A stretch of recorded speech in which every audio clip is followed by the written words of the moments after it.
Well, I was thinking about this for a long time, about this entire area to have all fenced in, of what I'm going to put here. I have my tree on one side, I have, you know, some sweet potatoes growing over there. The other side of this is all the other plants, the fruit trees.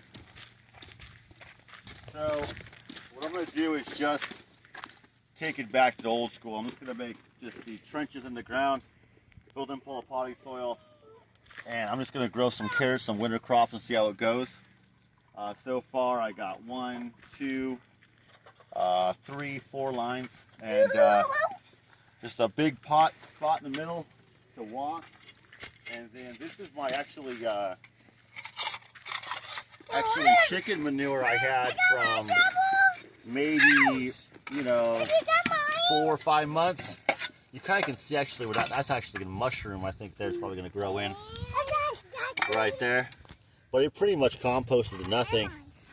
I bought some chicken manure composted, so I'm going to do that too. And I'm going to probably put another 2 lines over here, and then probably,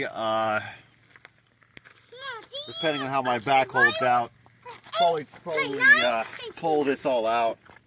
But this is pretty hard soil. You know, there's that caliche layer here. It's kind of pretty high up. It's all kind of rocky.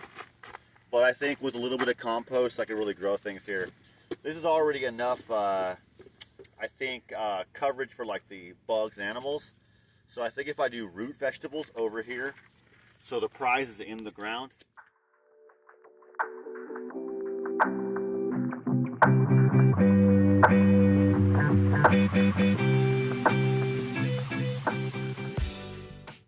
As you can see, we're doing old school trench planting, which refers to a traditional method of burying organic matter or plants in a dug trench to create a rich, nutrient-dense, and moisture retention for planting beds. This technique provides long-term fertility, improves soil aeration and water retention, and allows for explosive plant growth.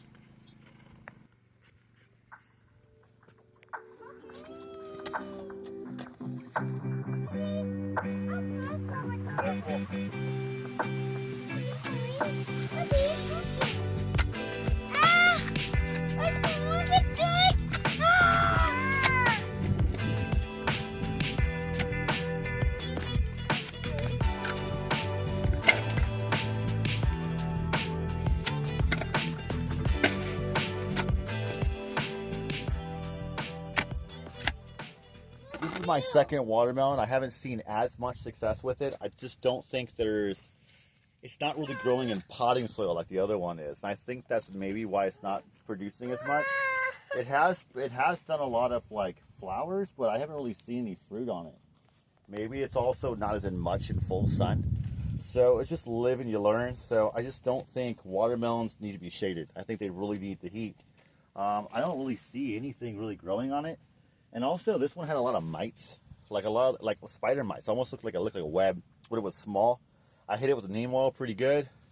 Kind of killed all that off of it, and it kind of grew, but it's just growing. It's not really doing much of anything else. I don't see a single fruit on the whole plant. So I gotta go figure out where I went wrong, and I think it's with the shade. I just don't see it producing. Just crawled over here because our fencing just goes through. We have a lot of times they come out and they drink for the pools when it starts to rain like it is right now. So we're not going to touch him. We're just going to let him live here if he likes, or go home wherever that is, or maybe his home is somewhere, a hole over here. I think I've seen this guy 3 times so far, and it just seems to show up and disappear. So I don't know. So soft. Maybe I'm a lucky guy. So soft. My own chicken manure, so I bought some more already composted. Looks pretty good. We're gonna fill in these holes with it. Give ourselves some good nutrients.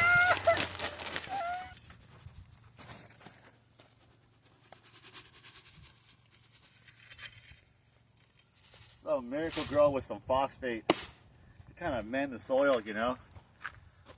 I really try with my compost and, doing things natural ways and stuff, but this stuff needs a long way to come back to life.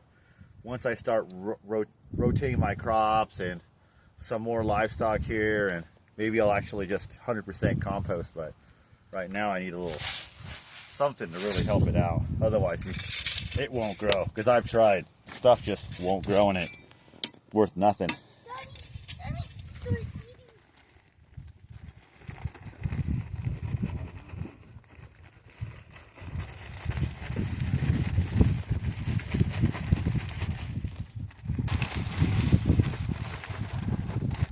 So my goal is to have like the top of this is this potting soil just for nutrients.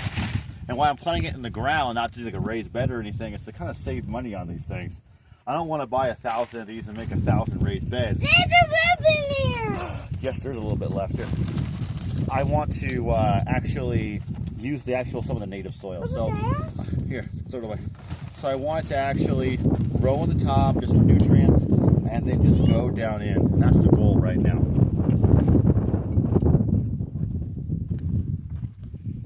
So I got some purple carrots and a little bit of a mixture here, and then I have, just some standard carrot here, and that's what I'm putting in the ground here for my winter crop. I'll go drink. Hold on.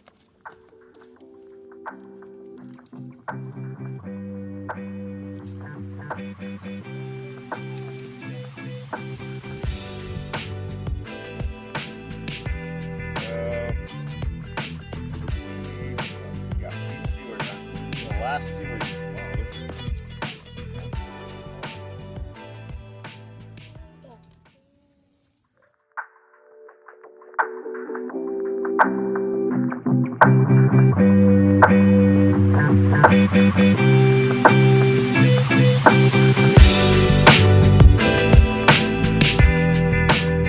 trying to get this the middle section pretty wet. That way it stays there and I can eventually walk on it.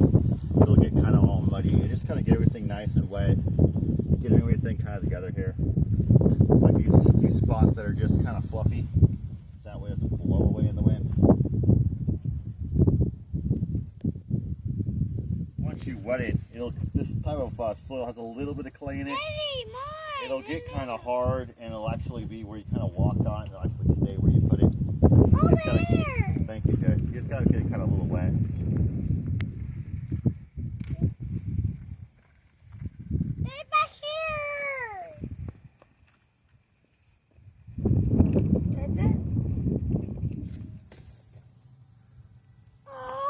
Excuse me. Okay, then we're gonna put them back in. Hopefully in about 3 months we have a whole bunch of carrots to show everyone. All right. Bye. Good job, little